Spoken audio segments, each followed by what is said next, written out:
Welcome back to the Michael Cohen Show on our continued journey to 500,000 subscribers. We're almost at 300,000. So hit subscribe, watch, comment. I want your comments and share with your friends because, again, the nonsense, it's not stopping. In fact, right now, I almost in my head, I'm hearing the carnival song, yada da da da, because yesterday's, what did he want to call it, a clown car cabinet show was off the chart. And we're going to talk about it. I mean, and then despite Elon not even being a cabinet member and supposedly not even being in charge of Doge, he was at the meeting. And after a reporter's question, Trump asked the table if anyone was unhappy with Elon Musk, if anyone was unhappy with Elon being there, as if any of them would tell them what they really felt. Play the clip. You could ask me or Elon. Go ahead, please. Thank you, Mr. President. Thank you, Mr. Musk. I just wanted to ask you that President Trump put out a Truth Social today saying that everybody in the cabinet was happy with you. I just wondered if you had heard otherwise, and if you had heard anything about members of the cabinet who weren't happy with the way things were going, and if so, what are you doing to address those any dissatisfaction? Hey, Elon, let the cabinet speak just for a second. Anybody unhappy with Elon? If you are, we'll throw him out of here.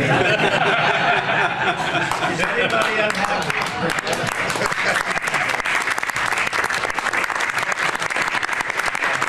They have a lot of respect for Elon and that he's doing this, and some disagree a little bit, but I will tell you, for the most part, I think everyone's not only happy, they're thrilled. So. Again, who's going to stand up like a Kash Patel and turn around and say he wanted FBI personnel to write in an email, which, by the way, would become FOIA accessible, assuming FOIA even exists after the government cuts.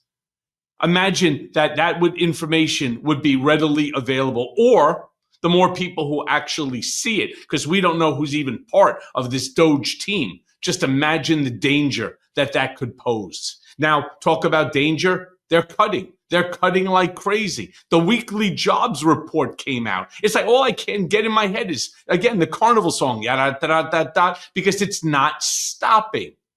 It's just not. Weekly jobs report came out. 252,000 jobs lost.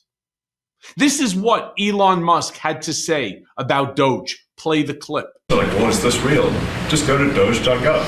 We line item by line item, we specify each item. So, and I should say, we will make mistakes. We won't be perfect, but when we make a mistake, we'll fix it very quickly. So, for example, with USAID, one of the things we accidentally canceled very briefly was Ebola prevention. I think we all want Ebola prevention. So we restored the Ebola prevention immediately, and there was no interruption. How do we know that there was no issue? We don't. Again, we have to take everything that they say at face value. And while they're knocking or trying to, knock out measles and mumps and rubella and Ebola and so on, you got RFK Jr. talking about the measles outbreak in Texas. And I want you to keep in mind a fact, not a statement by Michael, but a fact that this child's death, it's the first U.S. measles death since 2015. Measles has been eradicated from the United States based upon the vaccination. Well, no more. Play the clip. Bobby, do you want to speak on that? We are following the measles epidemic every day. I think there's 124 people who have contracted measles at this point, mainly in Gaines County, Texas. Mainly, we're told, in the Mennonite community. There are 2 people who have died, but we're watching it, and there are about 20 people hospitalized, mainly for quarantine.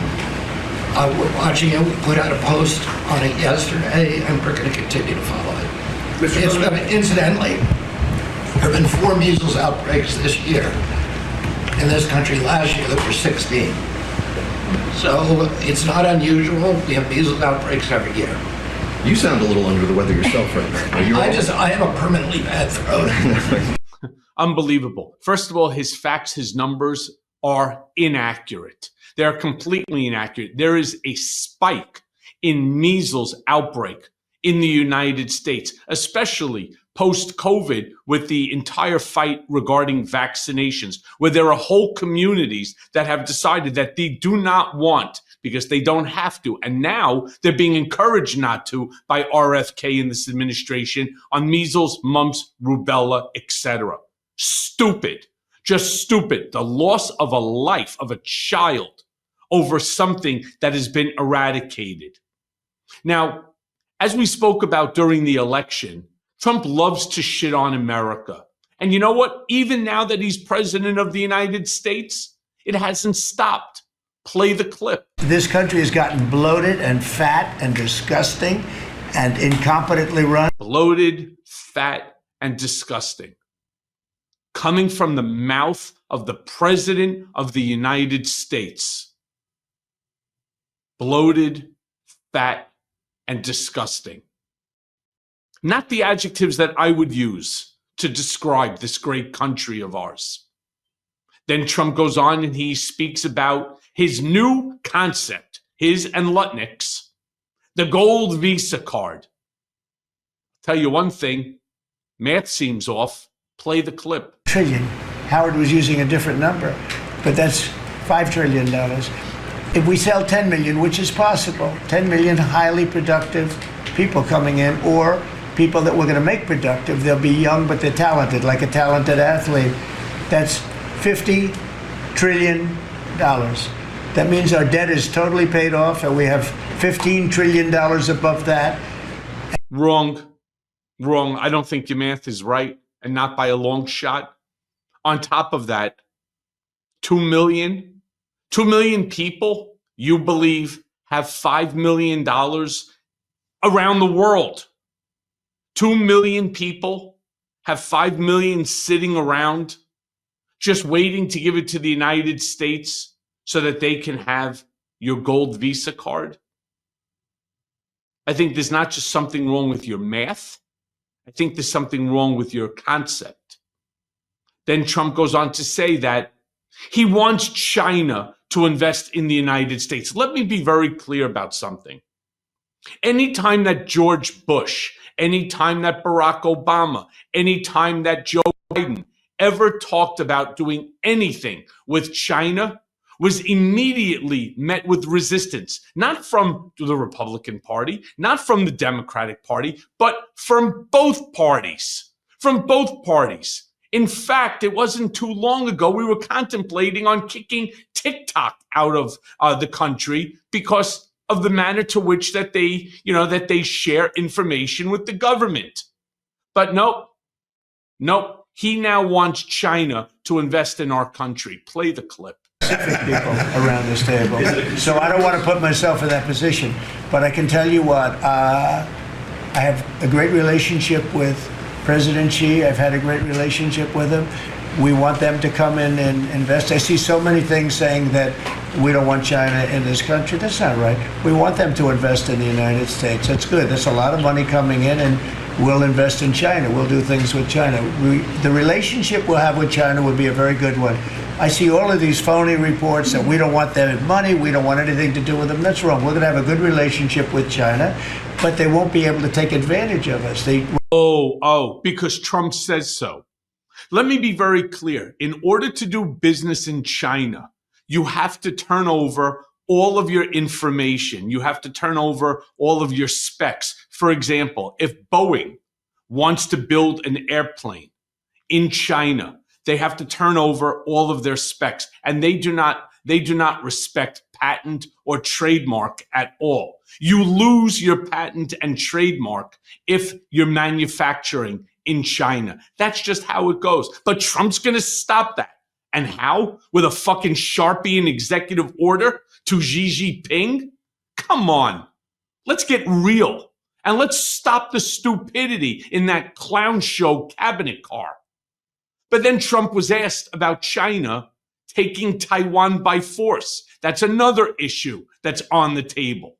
Play the clip. Mr. President, you've been very clear in saying that as long as you're president, Iran will never get a nuclear weapon. That's true. Is it also your policy that as long as you're president, China will never take Taiwan by force? I never comment on that. I don't comment on anything because I don't want to ever put myself in that position. And if I said it, I certainly wouldn't be saying it to you. I'd be saying it to other people, maybe people around this table, and very specific people around this table. So I don't want to put myself in that position. Why? Why? Because he knows that Russia has every intention of taking Ukraine and then possibly moving into Poland. He knows that China, with his best friend there, Xi Jinping, has every intention of retaking Taiwan, just as Donald Trump has every intention of taking Canada, Mexico, Panama Canal, Gaza, and Greenland. And why would he want them to stop him if he's not going to stop them? Remember what I'm telling you right here today. This is the game plan. Now, Trump also spoke about the dynamics between Russia and China. Play that clip. Nobody thought you could make peace. I think you can.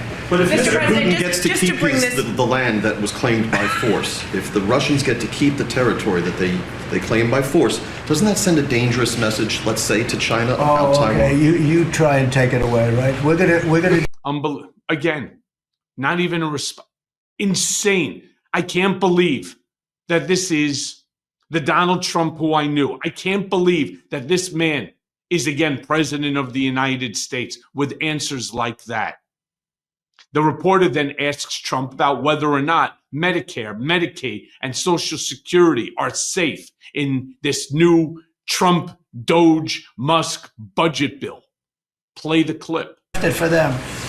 I think we should get it back. Mr. Mr. President, President, a spending bill that passed last night aims to cut $2 trillion. Right. Can you guarantee that Medicare, Medicaid, Social Security will not be touched? Yeah, I mean, I have said it so many times, you shouldn't be asking me that question. Okay? This will not be read my lips. It won't be read my lips anymore. We're not going to touch it. Now, we are going to look for fraud. I'm sure you're okay with that, like people that shouldn't be on. People that are illegal aliens and others, criminals in many cases, and that's with Social Security. We have a lot of people. You see that immediately when you see people that are 200 years old that are being sent checks for Social Security. Some of them are actually being sent checks, so we're tracing that down, and I have a feeling that Pam is going to do a very good job with that. But you have a lot of fraud. Yeah, there is a lot of fraud everywhere.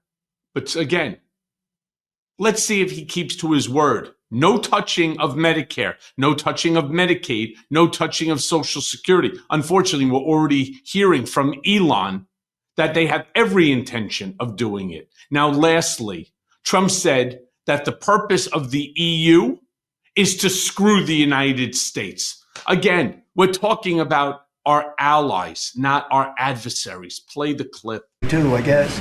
But I love the countries of Europe. I love all countries, frankly, all different. But European Union's it was formed in order to screw the United States. I mean, look, let's be honest. The European Union was formed in order to screw the United States. That's the purpose. I hope he didn't put that down on the answer when he was in history class in 5th grade, because that's not how the EU. First of all, the EU wasn't formed after the United States. It was formed well before. The European Union was existing, maybe not as a combined whole, but they existed long before the United States. The whole concept is nonsensical. It's not true. It's not real. And that, my friends, is what we're going to be hearing on a day-to-day basis.